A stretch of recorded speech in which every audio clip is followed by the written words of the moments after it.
Hello, I'm making this video for my students. I'm a high school teacher, and I've found that on the internet there's not a lot of material. This is a book by Molefi, Asante, and Na Dove. So during a time of racial tension, he points out that it would be good to talk about how we can be united as humanity. And the Human Genome Project has shown that that race is a myth, right? And what we really need to do is find out how can we stop using this idea of race, even identifying ourselves as some sort of racial separate groups. And this extends the idea of Ibram Kendi, who says how to be an anti-racist. And at the end of this, I'm going to show you the difference between non-racist and anti-racist. So, the authors of this book say there's power in stopping to use the word race, because what we could do is focus on being human. And if we're focusing on what it means to be human, we can eradicate the illusion of race. The differences between humans can be explained by culture. Let's say that again. Our differences are largely described by different cultures. How we eat, how we talk, these are differences that are not explained by someone's race or, some sort of group. So this book describes how education can combat racism. And I'm a high school teacher. I need to show this. So we need to educate the masses to allow us to grow multicultural societies. And we know that the only race is the human race. So we have to change how we talk.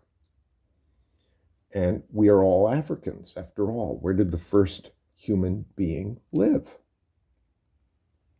Now, he proposes these 7 principles that we would focus on so that we can evaluate, are we being human? Where can we be better? And we have truth, justice, harmony, balance, order, propriety, and reciprocity. Well, propriety is, do we follow some common morals? Are we doing what's good? And then reciprocity is when we practice exchanging things and practices. Like one country gives reciprocity, in exchange. So it really is something like, doing the right thing and returning good to others. And you expect that they will return good for you. So we've got truth, justice, harmony, balance, order, doing what is the right thing, and treating each other like guests. Isn't that, more or less what we're talking about? Now, this right here is a transcript from a talk about the difference between non-racism and anti-racism. And this basically was what the person came up with. Let's see if we can see this better. If you don't say things that are racist, you're just a non-racist, so that all you're doing is not doing anything about it. So are you a racist? And say, oh, and I'm not a racist. And they're saying that's not a good enough answer. This is why. I might be so convinced that I'm not anti-Black or anti-Muslim, but how I feel won't stop the next hate crime. And it's nice that we say, oh, those brave gay people or trans people or whoever is the group that are facing persecution. But they aren't the one who need to be brave. We have to get active. This is a really good video. So at some point, we need to agree that injustice going on in the world is somehow partly our fault because we were being silent. So we need to stop being non and start being anti. By the way, this is Molefi Asante. You can look him up and he's the author of this book, along with Na Dove.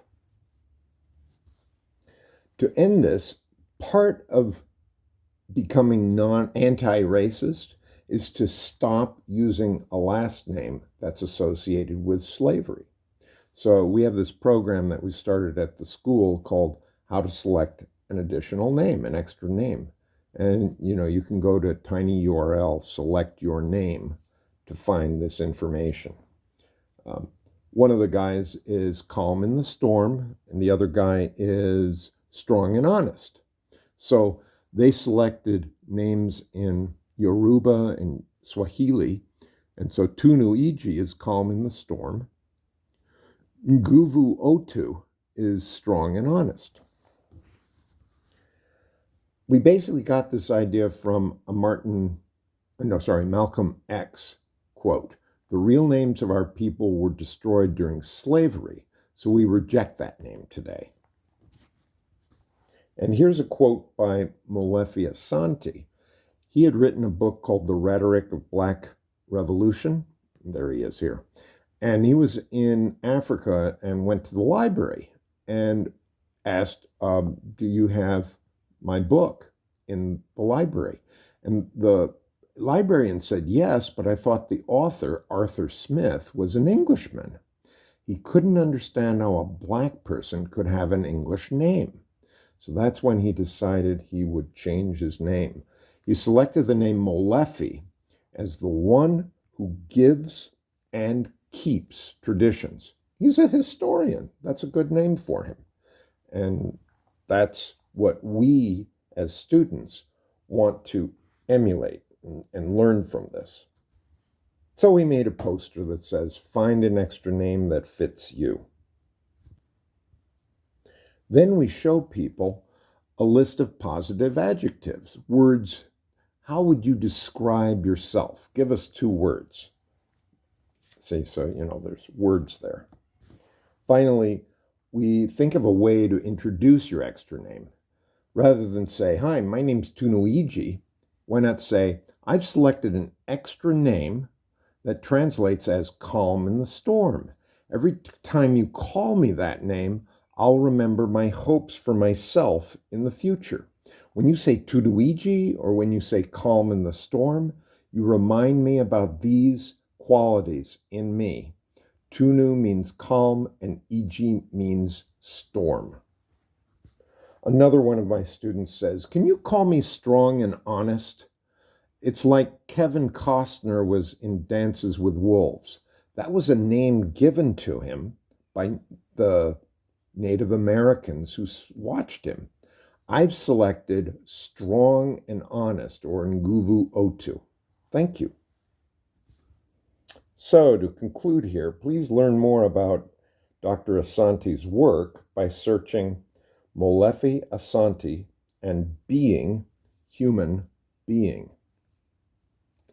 And you can get a free copy of our ebook about selecting your name, your extra name, by going to tinyurl.com, select your name. Thank you for your time. And you can text comments to 1-954-693-6379.